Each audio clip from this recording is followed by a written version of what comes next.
Hello friends, welcome to my channel study blogs with Shivendra.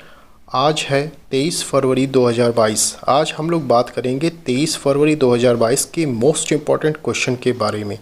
पूरी video ध्यान से देखिएगा। यदि वीडियो आपको पसंद आती है तो प्लीज़ वीडियो को लाइक, शेयर एंड सब्सक्राइब करें और बेल आइकन को भी ऑन करें, जिससे कि आने वाली वीडियो के नोटिफिकेशन आपको मिलते रहें।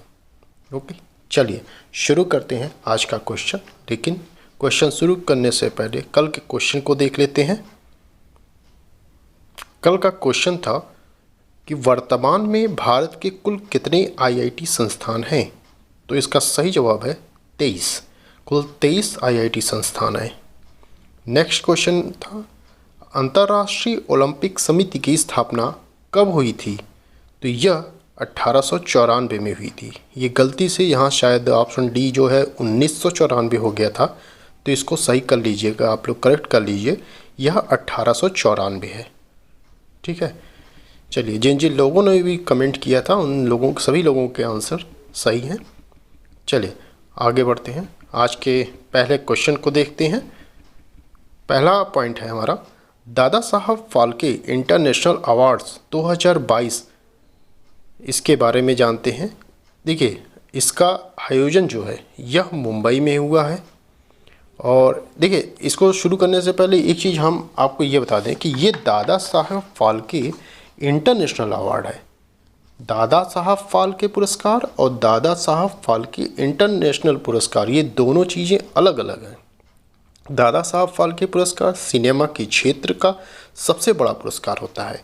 यह भारत सरकार द्वारा दिया जाता है, जबकि दादा साहेब फाल्के इंटरनेशनल पुरस्कार एक प्रकार का समारोह होता है, जिसमें फिल्म पुरस्कारों का समारोह होता है। ठीक, तो ये दोनों चीज़ अलग है, आप ये ध्यान रखिएगा। तो दादा साहब फाल्के इंटरनेशनल अवार्ड्स 2022, इसका आयोजन कहाँ किया गया। इसका आयोजन मुंबई में किया गया। बेस्ट फिल्म कौन सी है। शेरशाह है। Best film of the year Pushpa the rise, इस समय जो आई है अल्लू अर्जुन की। बेस्ट एक्टर रणवीर सिंह है फॉर 83। ये कपिल देव के ऊपर बनी हुई फिल्म है 83, क्रिकेट से संबंधित, जिसके किरदार में रणवीर सिंह है, तो उन्हें बेस्ट एक्टर का अवार्ड मिला। Best actress Kriti Sanon for मिमी फिल्म के लिए इनको मिला है। बेस्ट डायरेक्टर केन घोष को मिला है। Television series of the year award Anupama को मिला है। ठीक, टेलीविज़न सीरीज़ अवार्ड में मोस्ट प्रॉमिसिंग एक्ट्रेस अनुपमा के लिए रूपाली गांगुली को मिला। देखिए, इसमें television series of the year award जो है ये सीरियल को मिला है, अनुपमा सीरियल को, जबकि टेलीविज़न सीरीज़ व अवार्ड में मोस्ट प्रॉमिसिंग एक्ट्रेस जो हैं वो अनुपमा में जो किरदार निभाया रूपाली गांगुली, उनको मिला है। ये इस समय हर घरों में चल रहा है अनुपमा। ठीक, और देखिए 51वां, अब दादा साहब फाल्के की बात होती है तो 51वां दादा साहब फाल्के पुरस्कार रजनीकांत को मिला है। ये ध्यान रखिएगा, ये दादा साहब फाल्के पुरस्कार है की बात कर रहा हूँ। दादा साहब फाल्के पुरस्कार रजनीकांत को मिला है। पहला दादा साहब फाल्के पुरस्कार किसको मिला, तो देविका रानी को मिला है, पहला दादा साहब फाल्के पुरस्कार। ओके, चलिए आगे चलते हैं। पोलियो उन्मूलन के लिए हिलाल ए पाकिस्तान सम्मान से किसे सम्मानित किया गया। तो यह बिल गेट्स को सम्मानित किया गया है हिलाल ए पाकिस्तान सम्मान से। हिलाल ए पाकिस्तान पाकिस्तान देश का दूसरा सबसे बड़ा नागरिक सम्मान है। तो पहला नागरिक सम्मान कौन सा है पाकिस्तान का, तो वह है निशान ए पाकिस्तान है, पहला है। अब देखिए दिवस आया है, दिवस के बारे में थोड़ा सा जान लेते हैं। अब तक फरवरी में हमने ये नहीं दिवस, ये यहाँ दूसरा दिवस है, तो पोलियो से संबंधित है मैटर, चूँकि इसलिए पोलियो के विषय में थोड़ा सा जान लेते हैं। विश्व पोलियो दिवस कब मनाया जाता है, 24 अक्टूबर को मनाया जाता है। पोलियो मुक्त भारत कब हुआ है, 2014 में भारत जो है पोलियो मुक्त हो गया। मलेरिया मुक्त हुआ चाइना, अभी हाल ही में मलेरिया मुक्त घोषित किया गया है चाइना को। माइक्रोसॉफ्ट आया है। तो माइक्रोसॉफ्ट, बिल गेट्स कौन है? माइक्रोसॉफ्ट के संस्थापक हैं बिल गेट्स, इनको अच्छी तरह आप जानते होंगे। माइक्रोसॉफ्ट के संस्थापक बिल गेट्स हैं। नेक्स्ट पॉइंट की तरफ चलते हैं। हुरून इंडिया वेल्थ रिपोर्ट 2021 के अनुसार भारत के करोड़पति परिवारों में 11% की वृद्धि हुई है। कितने परसेंट की? 11% की वृद्धि हुई। सबसे अधिक करोड़पति वाला शहर कौन सा है? तो वह मुंबई है, सबसे अधिक करोड़पति वाला शहर। ठीक, अब देखिए पिछला जो सूचकांक है उससे संबंधित क्वेश्चन को देख लेते हैं। सौभाग्य योजना के तहत भारत के राजस्थान में सौर आधारित सिस्टम के माध्यम से विद्युतीकृत घरों की संख्या सबसे ज़्यादा है। कहाँ है सबसे ज़्यादा? राजस्थान में है, सौभाग्य योजना के तहत। EIU के द्वारा जारी लोकतंत्र सूचकांक 2021 की वैश्विक रैंकिंग में भारत किस स्थान पर है? 46वें स्थान पे है। याद रखिएगा, भारत 46वें स्थान पे है। पहला स्थान किसका है? नॉर्वे का है। भ्रष्टाचार धारणा सूचकांक 2021 में भारत किस स्थान पे है? 85वें स्थान पे है। पहले स्थान पे कौन है? तो दो लोग, डेनमार्क और फिनलैंड हैं। ठीक, डेनमार्क, फिनलैंड। दुनिया की सबसे मूल्यवान कंपनी कौन सी है? वह एप्पल है। ठीक, चलिए नेक्स्ट पॉइंट की तरफ चलते हैं। 9 साल बाद माली से सैन्य वापसी की घोषणा किसने की है? किस देश ने की? तो वह फ्रांस ने की है, 9 साल बाद। ठीक है, चलिए नेक्स्ट पॉइंट। एडिडास का ब्रांड एम्बेसडर किसे बनाया गया? तो एडिडास का ब्रांड एम्बेसडर मनिका बत्रा को बनाया गया है। ये क्या है? ये टेबल टेनिस खिलाड़ी हैं, मनिका बत्रा। ठीक, अब देखिए, अब ये आया है, ब्रांड एम्बेसडर आया है। तो अब देखते हैं पिछले कुछ दिनों में हमने कौन कौन से ब्रांड एम्बेसडर को पढ़ा है, उनके बारे में थोड़ा सा रिवीजन कर लेते हैं।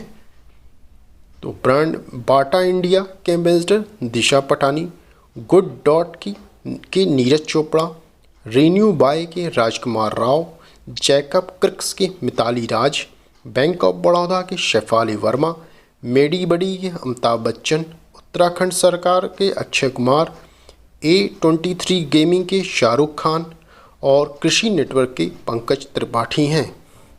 ठीक है, चलिए नेक्स्ट पॉइंट की तरफ। ए नेशन टू प्रोटेक्ट पुस्तक किसने लिखी है? तो यह प्रियम गांधी मोदी ने लिखी है।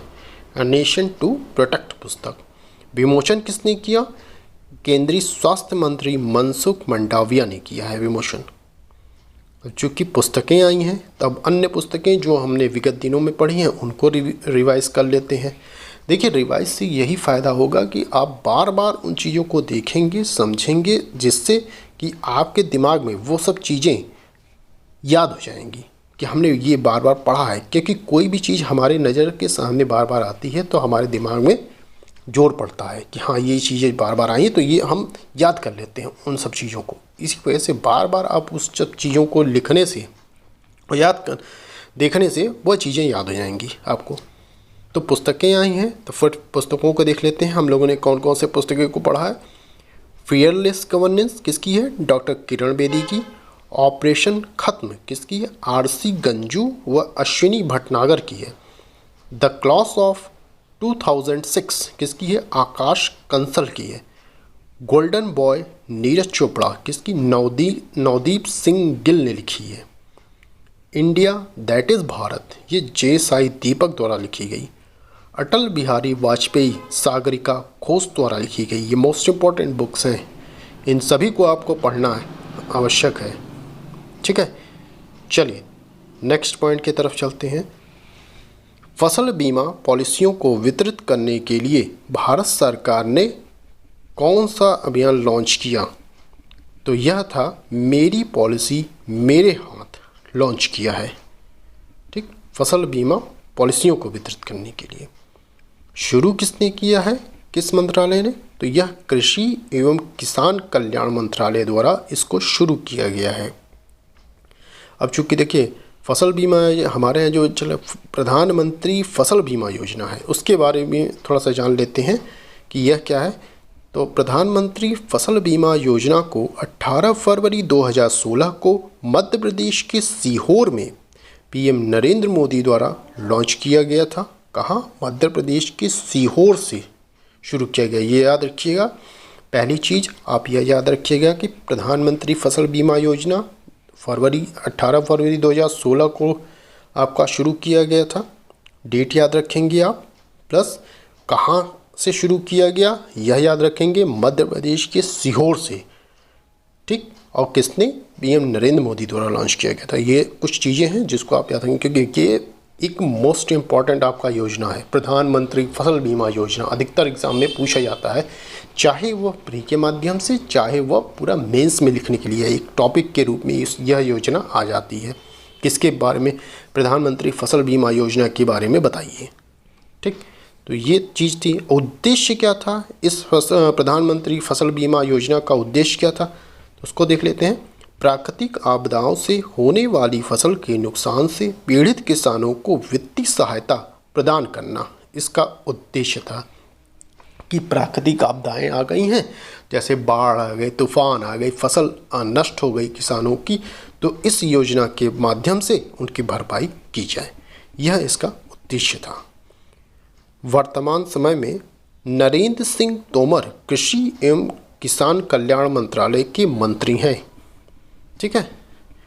देखिए, कृषि की बात आई है तो लगभग जितनी पॉइंट आप लिख सकते हैं वहीं पर आप नोट डाउन कर लीजिए, इससे रिवाइज होता रहेगा वो मैटर, पूरा का पूरा मैटर। चीज़ों को खोजेंगे, एक जगह नोट डाउन करेंगे, ये अच्छा रहेगा आपके लिए। जैसे मैं इतना बता रहा हूँ आपको, इसके अलावा भी आपको मैटर मिलते हैं तो वहीं ऐड करते जाइए उन सब मैटरों को। इससे आपका प्री की भी तैयारी होगी, प्लस मेंस की भी तैयारी होगी। मेंस का अलग से नहीं कुछ पढ़ना पड़ता, अगर आपका प्री कायदे से तैयार है तो उसमें ऐड करके आप कुछ चीज़ों को मेंस लिख सकते हैं अच्छी तरीके से, ठीक है। चलिए नेक्स्ट पॉइंट देखते हैं। प्रत्येक वर्ष 20 फरवरी को मिजोरम एवं अरुणाचल प्रदेश राज्य का स्थापना दिवस मनाया जाता है, ठीक है। कब मनाया जाता है? 20 फरवरी को मनाया जाता है। किस स्टेट का? मिजोरम व अरुणाचल प्रदेश का, ठीक है। स्थापना दिवस कौन सा था? 36वां स्थापना दिवस था। देखिए, जो हमारे यहाँ टोटल कितने स्टेट हैं? पहले 29 थे, 29वां तेलंगाना बना था। अब इसमें वर्तमान स्थिति में 28 राज्य हैं और 8 केंद्र शासित प्रदेश हैं हमारे यहाँ। तो 23वां जो है वो मिजोरम बना था, 24वां अरुणाचल प्रदेश बना था। अरुणाचल प्रदेश का पुराना नाम क्या है? नेफा है। इसे उगते सूरज की भूमि भी कहा जाता है। किसको? अरुणाचल प्रदेश को कहा जाता है उगते सूरज की भूमि, ठीक है। अब देखिए नेक्स्ट पॉइंट की तरफ चलते हैं कि कौन सी महारत्न कंपनी को भारत की सबसे भरोसेमंद PSU कंपनी का पुरस्कार मिला है? तो वह है CIL महारत्न कंपनी, ठीक। CIL महारत्न कंपनी को मिला है PSU कंपनी का पुरस्कार। CIL क्या है?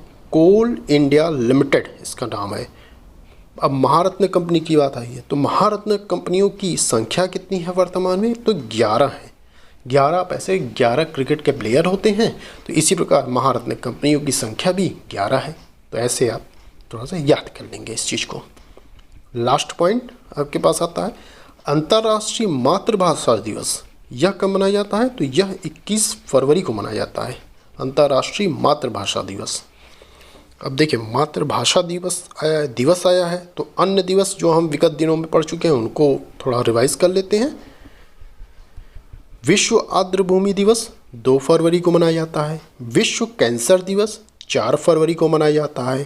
थीम क्या थी कैंसर दिवस की? क्लोज द केयर गैप, यह थीम थी। विश्व दलहन दिवस 10 फरवरी को मनाया जाता है। राष्ट्रीय उत्पादकता दिवस 12 फरवरी को मनाया जाता है। विश्व रेडियो दिवस 13 फरवरी को मनाया जाता है। थीम क्या है रेडियो दिवस की? Radio and trust. मैंने दोनों ये दिवस की थीम आपको याद करने के लिए कहा है कि विश्व कैंसर दिवस का क्लोज द केयर गैप और विश्व रेडियो दिवस का रेडियो एंड ट्रस्ट। छोटी है, याद कर लीजिएगा। हो सकता है कि आपके एग्ज़ाम में पूछी जाए आने वाले जो भी एग्ज़ाम होंगे आपके, कोई भी जो कंपटीशन के एग्ज़ाम आप देने जा रहे हैं, ये दिवस याद करिएगा और थीम वो याद करिएगा जो छोटी है, ठीक, उसको ज़रूर याद करके जाइएगा। फ़िलहाल इस महीने का जो थीम है वो ये ज़रूर दोनों याद करिएगा थीम, ठीक है। और दिवस जो मैं बता रहा हूँ वो याद करके ही जाइएगा फरवरी का। हाँ, और जनवरी माह का मैं करंट अफेयर्स भी पढ़ा रहा हूँ कि पूरे जनवरी माह का एक पार्ट मैं करंट अफेयर पढ़ा चुका हूँ। पार्ट में मतलब 1 जनवरी से 10 जनवरी तक का ये पार्ट में मैंने रखा है, और फिर 11 जनवरी से 20 जनवरी तक सेकंड पार्ट में रखा है, और 21 जनवरी से 31 जनवरी तक थर्ड पार्ट में रखा है। तो पार्ट 1 समाप्त हो चुका है, मतलब 1 से 10 जनवरी तक मैं पढ़ा चुका हूँ। अब 11 से 20 जनवरी तक की आपको वीडियो मैं जल्दी ही दूंगा, तो उसको ज़रूर पढ़िएगा। उसमें इम्पॉर्टेंट आपके क्वेश्चंस हैं, उनको ज़रूर पढ़ के जाइएगा, तो इस जनवरी माह का आपका बिल्कुल तैयार हो जाएगा, ठीक है। चलिए आगे चलते हैं।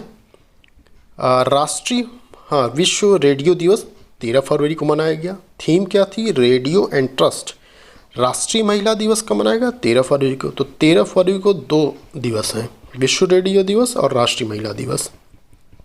चलिए, तो ये थे आज आपके करंट अफेयर्स, ठीक है। यदि आपको मेरी वीडियो पसंद आ रही हो तो प्लीज़ वीडियो को लाइक, शेयर, सब्सक्राइब करें, और इसके साथ ही साथ बेल आइकन को प्रेस करें, जिससे कि जो भी मैं वीडियो डालता हूँ, डेली लगभग डाल रहा हूँ, तो आपको नोटिफिकेशन मिलता रहे। इससे आप अलर्ट हो जाएंगे और वीडियो समय पर आप देख सकते हैं मेरी, ठीक। चलिए आज का क्वेश्चन लेते हैं। आज का क्वेश्चन क्या है कि 2008 अहमदाबाद सीरियल बम धमाकों की जिम्मेदारी किस आतंकी संगठन ने ली थी? आपके ऑप्शन हैं लश्कर-ए-तैयबा, जैश-ए-मोहम्मद, इंडियन मुजाहिदीन, तहरीक-ए-इंसाफ।